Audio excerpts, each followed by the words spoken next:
Mambo ya kipumbavu ambayo wanandoa wanaweza kuyafanya, mambo ya ukichaa ambayo wanandoa wanaweza kuyafanya, ambayo yanaweza kuharibu ndoa zao wenyewe. Sehemu ya 4.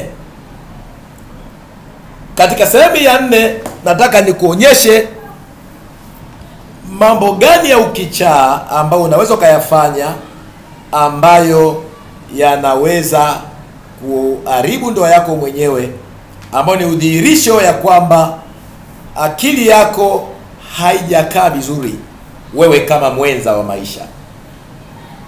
Kumbuka, wewe mwanaume na wewe mwanamke, ninyi ni mwili mmoja. Mwanzo sura ya 2 mstari wa 24. Mwanamume atamwacha baba yake na mama yake, naye ataambatana na mkewe, nao watakuwa ni mwili mmoja. Hakuna mtu mwenye akili timamu ambaye anauchukia mwili wake. Hakuna mtu mwenye akili timamu ambaye anaweza akauumiza mwili wake. Hakuna mtu mwenye akili timamu ambaye anaweza akaushambulia mwili wake. Kuna hadithi ya kijana ambaye alikuwa hana akili, ambaye alikuwa akiukatakata mwili wake, kutoka kwenye kitabu cha Marko sura ya 5 mstari wa 2 mpaka wa 15.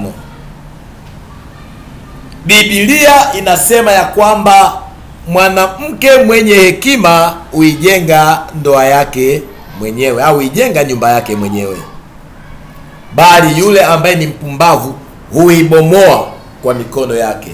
Mithali 14:1. Moja ya ishara ya ukichaa ni pale ambapo unatumia mikono yako kubomoa ndoa yako mwenyewe kwa kumpa vipigo au kwa kumshambulia mwenza wako wa maisha. Hii ni ishara moja ya ukichaa ambayo inadhihirisha kwamba wewe una upungufu wa akili au una ujinga. Hakuna kichaa ambaye ana akili timamu. Kila kichaa ana upungufu wa akili. Hivyo, kwa kuwa wewe na mwenza wako ni mwili mmoja, pale ambapo unamshambulia mwenza wako kwa maneno, pale ambapo unamshambulia mwenza wako kwa silaha, pale ambapo unaumiza hisia, unaumiza na kuharibu mwili na moyo wa mwenza wako kwa kuurarua kwa maneno au kwa vipigo, hii ni ishara ya kwamba kichwa chako ni kibovu, unahitaji tiba. Hivi ndivyo ambavyo Biblia inasema, si mtazamo wangu mimi. Mtu ambaye ana akili timamu hutambua ya kwamba yeye na mwenza ni mwili mmoja, ni timu moja. Hivyo kama kuna udhaifu wa aina yoyote ile kwa mwenza, hekima huhitajika ili kuweza kusababisha marejesho. Unahitaji akili timamu kuweza kumsaidia mwenza wako.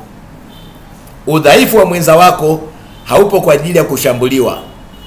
Udhaifu wa mwenza wako upo kwa ajili ya kusaidiwa. Biblia inasema si vizuri mwanaume awe peke yake, kwa sababu mwanaume ana udhaifu.